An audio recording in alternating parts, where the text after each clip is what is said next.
There comes a time in a woman's life, usually somewhere after 40, when silence starts to sound different. Not empty, not scary, just unfamiliar. Maybe you're in that place right now.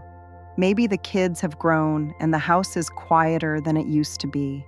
Maybe relationships have changed, a divorce, a separation, or simply a natural drifting of paths. Maybe friendships aren't as effortless as they once were, and social circles feel smaller. Maybe work is stable but no longer consuming every minute the way it once did. And suddenly, a new presence enters your life, time alone. Not a moment here or there, but stretches of time that feel wider, deeper, more noticeable. For many women, especially over 40, this shift can feel disorienting. You've spent so many years pouring yourself into others, your children, partners, work, family, responsibilities, that when the noise quiets, something inside you whispers, "What do I do now with me?" Alone time wasn't always something you chose. Sometimes it feels like something that happened to you, and in a world that celebrates busyness, multitasking, productivity, and partnership, solitude can feel like a sign that something went wrong, even when nothing has. But here's the truth, no one really says out loud. Being alone and being lonely are not the same thing. Alone time can become one of the most powerful, freeing, soul-nourishing parts of your life, if you learn how to inhabit it instead of fear it. This video is for the woman who feels a shift in her life and isn't sure what to make of it yet. For the woman who feels both curiosity and discomfort when she's by herself. For the woman who wants to enjoy her own company but doesn't quite know how to start.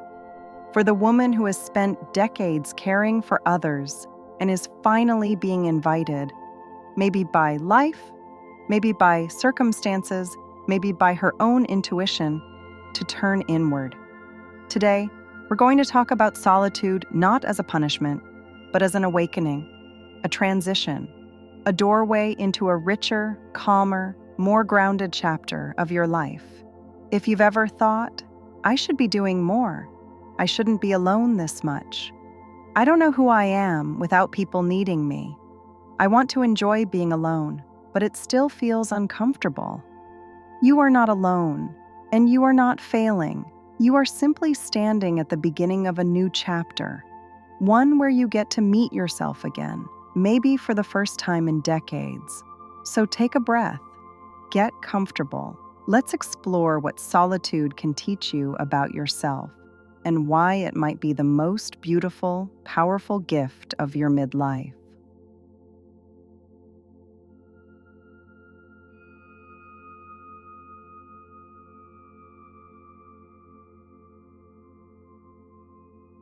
For women over 40, solitude doesn't arrive suddenly. It arrives slowly, subtly, almost quietly enough that you don't notice it at first. And then one day you look around and realize that the rhythm of your life has shifted. The house isn't as loud, your schedule isn't as full, the demands on you aren't as constant. You aren't being pulled in 20 different directions all at once.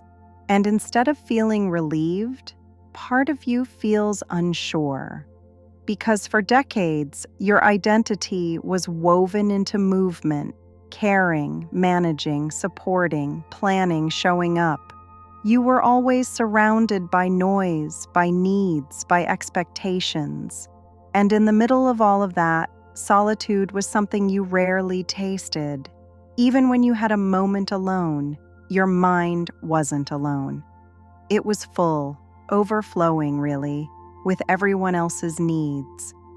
So when this stage of life arrives, whether through children growing up, a relationship changing, or simply the natural slowing of life, solitude can feel like a void, like something is missing, like something went wrong, like you're supposed to fill the space immediately before it swallows you.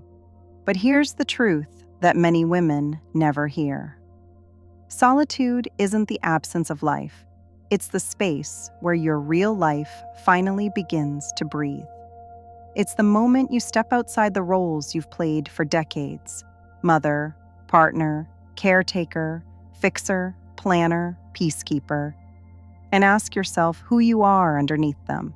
Not who you were needed to be, not who you were conditioned to be, not who you performed as, but who you are when the world goes quiet. That question can feel both terrifying and liberating. You might find yourself thinking, I should be doing more, or I shouldn't have this much time alone, or everyone else seems busy. Why am I not? But solitude isn't a punishment. It's an invitation. It's the universe, or your inner wisdom, saying, you've carried so much for so long, now come home to yourself. Many women describe their 40s or 50s as the first time they've actually had the space to hear their own thoughts without interruption. It's the first time their mind isn't overflowing with tasks. The first time they can wake up and ask, what do I want today? And actually have the freedom to follow that desire. And yet, because society glorifies constant movement, solitude can feel like failure, as if being busy is proof of worthiness and quiet is proof of inadequacy. But that idea is outdated and untrue. Solitude is not emptiness, it's spaciousness. It's not loneliness, it's presence. It's not a void, it's a clearing where you can plant new dreams, a clearing where you can rediscover forgotten parts of yourself. A clearing where you can finally rest without guilt and breathe without rushing. Your life isn't shrinking, it's opening. Your nest may be emptier, but your heart has never had more room to expand.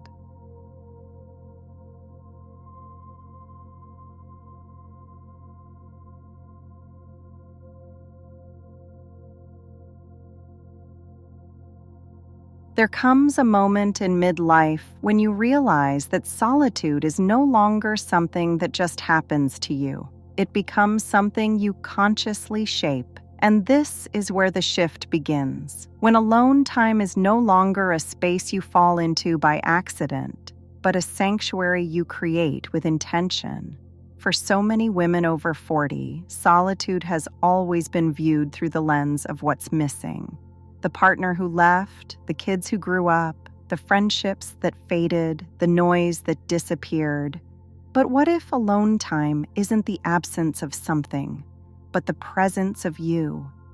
The truth is, most women reach midlife without ever having been truly alone with themselves, not in a meaningful way, not in a way that allows them to hear their own thoughts without interruption, without multitasking, without tending to someone else's needs. For decades, your inner world lived beneath layers of responsibility, labor, nurturing, emotional management, and constant movement. So when life finally hands you moments of stillness, it can feel unfamiliar, unsettling, even a little frightening. You may find yourself wondering, what am I supposed to do with this time? But this is where everything changes, when you learn to cultivate an inner oasis, a space inside yourself that feels like home. It often starts with the smallest of practices, a quiet journal in the morning, not to be productive, but simply to hear yourself again. Women describe the strange relief of writing without a filter, rediscovering thoughts they didn't even know they still had. Others find grounding in gentle rituals, lighting a candle, brewing tea slowly, sitting by a window before the world wakes up. These practices aren't just hobbies, they are invitations to reconnect with the person you've long ignored, yourself. Meditation, even in short bursts, becomes a doorway into stillness. Not the kind that demands perfection, but the kind that asks you to simply notice your breath, your emotions, your inner landscape. Creative pursuits, painting, writing, crafting, cooking, music, suddenly become more than pastimes. They become mirrors, showing you who you are beneath the roles you've carried for decades. And then there's the sacred space you create in your environment. For some women, it's a corner of the couch with a warm blanket.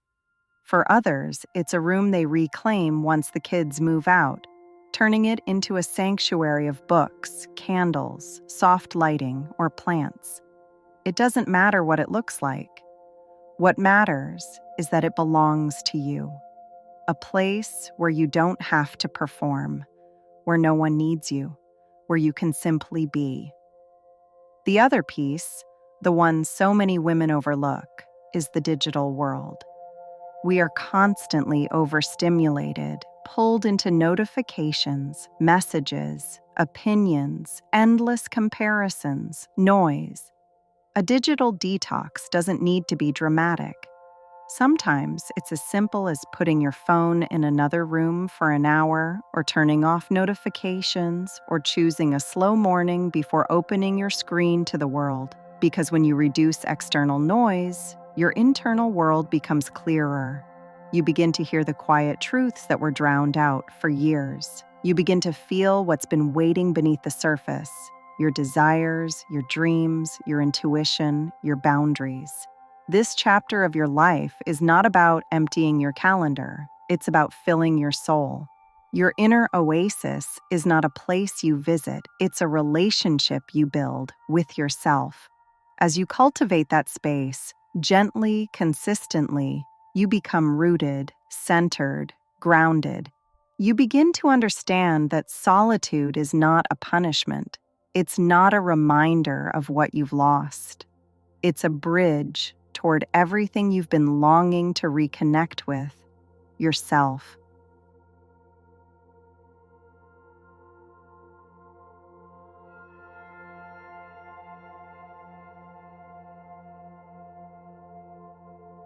There's a moment, and almost every woman who begins spending intentional time alone can describe it. When you do something by yourself and feel a spark of unexpected joy. Maybe it's the first time you sit in a cafe alone without reaching for your phone. Maybe it's walking into a bookstore and realizing you don't have to rush. Maybe it's taking yourself out to dinner and noticing you feel relaxed. This is when you realize that being alone out in the world isn't a sign of loneliness. It's a sign of self-trust. For women over 40, this often comes as a surprise. Many of us spent years, even decades, associating experiences with companionship. Going somewhere alone felt awkward or vulnerable or somehow less than. There was always this quiet assumption that if you were alone, people might judge you or pity you or see you as unfinished. But the truth is, solo adventures are one of the most powerful ways to reclaim joy and build confidence. It doesn't have to be dramatic. You don't need to travel across the world by yourself. Sometimes the most transformative moments happen close to home. Taking a walk in nature without rushing, wandering through a museum at your own pace, going to a movie alone and sitting wherever you want, trying a new restaurant because you felt like it. At first, you may feel self-conscious. You may wonder whether you look out of place. You may feel the urge to pretend you're busy or distracted. But the more you do things alone, the more you begin to understand that everyone is living inside their own world, and nobody is thinking about you the way you fear they are. And then something shifts. You begin to enjoy your own presence. You start noticing details: the taste of your food, the light in the room, the sound of your steps on the sidewalk, in a way that gets lost when you're spending energy on someone else. You stop waiting for people to be free. You stop delaying experiences because of others' schedules. You stop putting your life on hold. This kind of freedom is addictive, not the reckless kind, the grounded kind. A woman who enjoys her own company moves through the world differently. She doesn't cling, she doesn't rush, she doesn't apologize for taking up space. She doesn't need permission to explore or rest or treat herself well. She becomes self-sufficient in the most beautiful way, not because she rejects others, but because she no longer abandons herself. And here's the truth. Every solo adventure, no matter how small, builds your inner strength. Each moment of courage becomes a quiet affirmation. I can trust myself. I can enjoy myself. I can rely on myself. I am enough. This doesn't mean you don't want companionship. It doesn't mean friendships and relationships don't matter. It simply means you no longer define yourself through them. You become a woman who chooses company, not a woman who depends on it. And the best part, when you learn to truly enjoy your own company, the world expands. You stop shrinking, you stop waiting, you stop settling. You begin stepping into experiences with curiosity instead of fear. Your life becomes wider, richer, fuller, not because someone joined you, but because you showed up for yourself.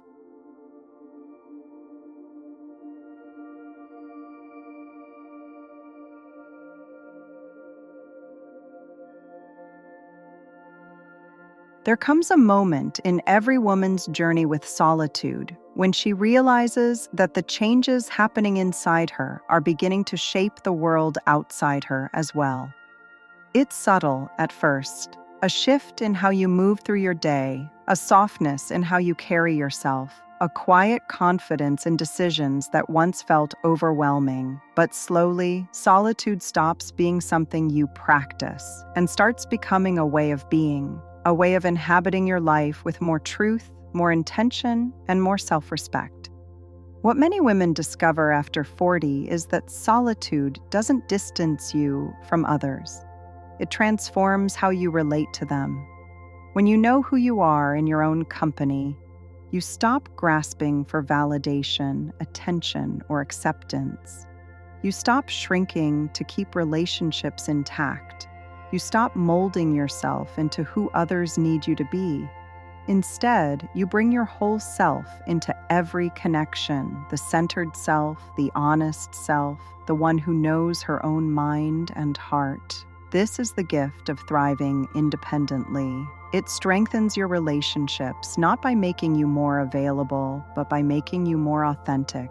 You may notice that conversations feel different now. You're less interested in small talk and more drawn to depth. You find yourself gravitating toward people who make you feel grounded, inspired, or safe. You no longer force friendships that drain you. You no longer tolerate relationships that rely on you abandoning yourself.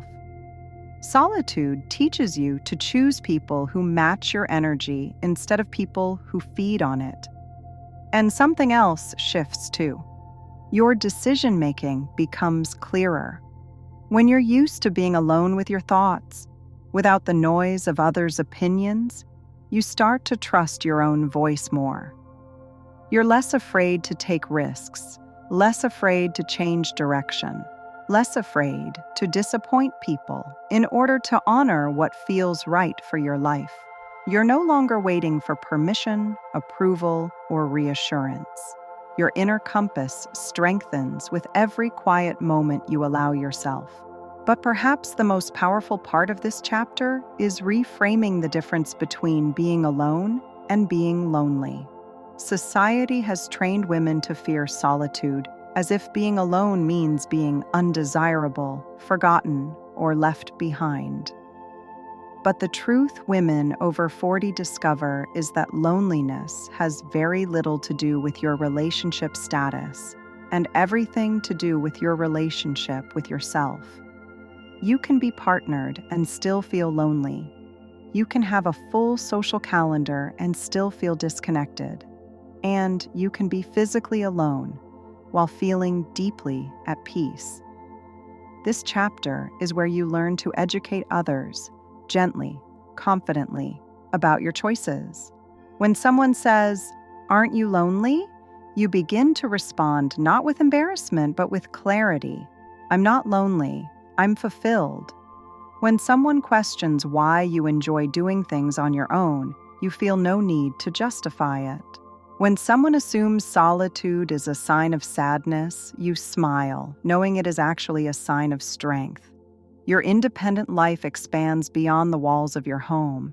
It becomes the way you move through the world, with ease, with purpose, with an inner glow that comes from knowing you can stand on your own 2 feet while still opening your heart to connection.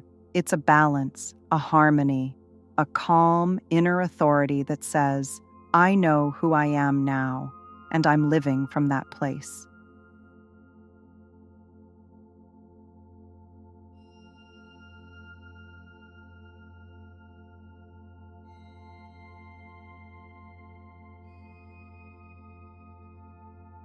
As you enter this final chapter, I want you to imagine your life as a symphony, not the chaotic kind full of noise and pressure, but a slow, warm, beautifully layered piece of music that unfolds one note at a time. This is what solitude becomes when you embrace it fully. Not emptiness, not silence, but harmony. A rhythm that is yours. A melody composed from clarity, self-respect, and a newfound sense of freedom. Thriving alone doesn't mean closing yourself off. It means opening inward first, discovering who you are beneath decades of roles, responsibilities, and expectations. And once you've met that version of yourself, the one who is grounded, curious, compassionate, and wise, you begin to build a life that reflects her, a life that feels less like repetition and more like creation. This chapter is where everything you've learned begins to integrate. You start noticing how different your days feel when you're not seeking constant distraction or validation. You appreciate the slowness, the quiet mornings, the thoughtful evenings. You savor the simple pleasures, a cup of coffee you enjoy without rushing, a walk where you finally notice the sky, an afternoon spent reading or dreaming or writing, just because it feels good. And gradually, your solitude becomes strength. Not the rigid kind that walls people out, but the soft kind that anchors you. You begin making choices from desire instead of fear. You take yourself out on dates without hesitation. You explore your city, your interests, your creativity, not because someone joined you, but because your joy no longer depends on anyone else's presence. You might even find yourself inspiring others without meaning to. Women around you, daughters, friends, co-workers, may look at your independence and whisper, "I want that." Not the isolation, but the confidence. Not the quiet, but the peace. Not the aloneness, but the alignment. The truth is, a woman who thrives alone is not a woman who has given up on connection. She's a woman who no longer fears it. She's a woman who has learned that companionship, whether romantic, platonic, or communal, is sweetest when it adds to her life, not when it fills a void. So the question becomes, what now? What do you want the next chapter of your life to look like? Not in terms of obligations or expectations, but in terms of desire. What do you want to cultivate? Who do you want to become? What parts of yourself have been waiting patiently for space to bloom? Your solo symphony is just beginning. And the most beautiful part is this: it will evolve, it will deepen, it will change as you change. Solitude isn't a phase, it's a lifelong companion, a quiet home within yourself that you can return to again and again. This is your invitation to keep exploring, to keep expanding, to keep choosing yourself with tenderness and courage. Your alone time isn't a gap to fill, it's a life to build. And you are more than ready to flourish in your own company.